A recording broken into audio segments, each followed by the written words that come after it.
Merry Christmas.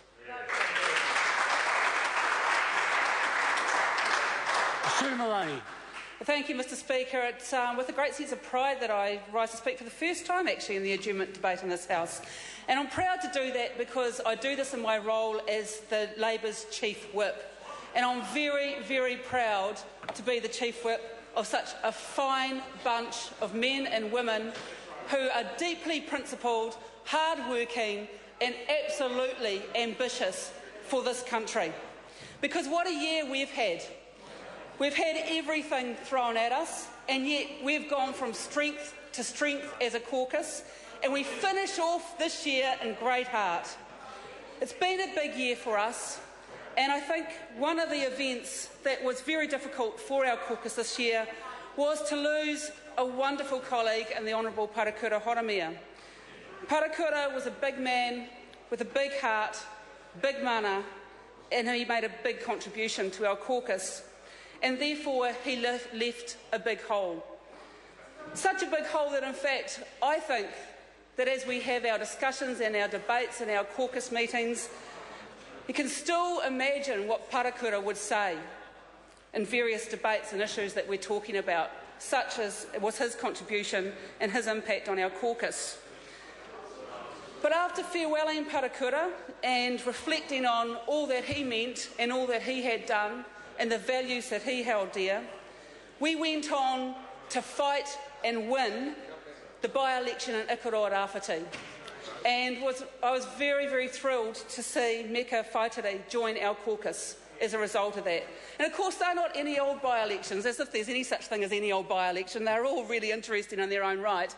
But Ikaroa Rāwhiti was a Māori electorate, one of those monsters of electorates, where there are various pockets of people living sometimes in in areas of isolation, but it was actually quite disturbing to see some of the poverty in that electorate when we fought that by-election.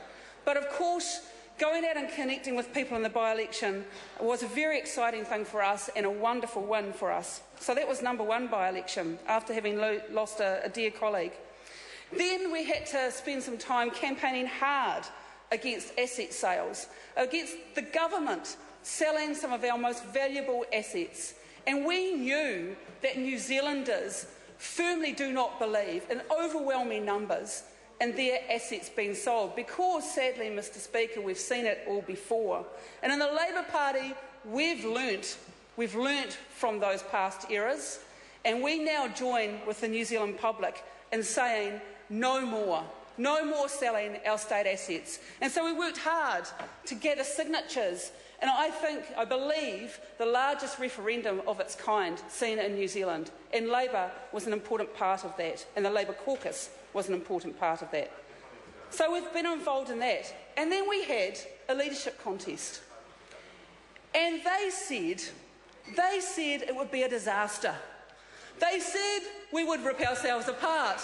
They said that Labour would regret having invited their membership to have a say over the leadership contest. Well, I can tell them right now, Labour does not regret it for 1 minute, because what they don't understand is that this was a triumph of democratic participation. It was an absolute triumph. And the naysayers do not understand how important it is to empower people by involving them in decision-making processes. But in Labour, we knew that actually involving people would be a triumph of democratic participation. And it's a triumph for David Cunliffe. He now has the strongest mandate of any New Zealand Labour leader as a result of that leadership contest. And that's because Labour made a decision to actually go forward. It is a progressive party, and I think New Zealanders have seen that this year. We have then gone on to fight and win comprehensively. I think we called it a stonking great win, and it was, in the Christchurch East by-election. And I so look forward next year to seeing Puta Williams join us in this debating chamber. And we doubled the party vote for Labour in Christchurch East, and the National Party managed to halve the party vote that it got in Christchurch East during that by-election. So it's been a great win and the start of a great end to our year. But in amongst all of that, we've been doing what good opposition parties do. We've been coming and representing the views of New Zealanders, we have been representing constituents, and we've been debating the issues that matter to New Zealanders. We've been debating the issues that matter, and we've introduced a number of bills this year on issues that matter to New Zealanders. I want to recall and congratulate my colleague, Dr. David Clark, on winning support despite opposition from the government, for his Holidays Amendment Bill, which gave all New Zealanders the ability to actually enjoy 11 full statutory holidays a year, no matter what day of the week they fell on. And also, in the spirit of the great Labour team that we are, congratulate Grant Robertson for his drafting of that bill before it was pulled from the ballot. These are the issues that actually matter to New Zealanders. They make people's lives better and they come from Labour.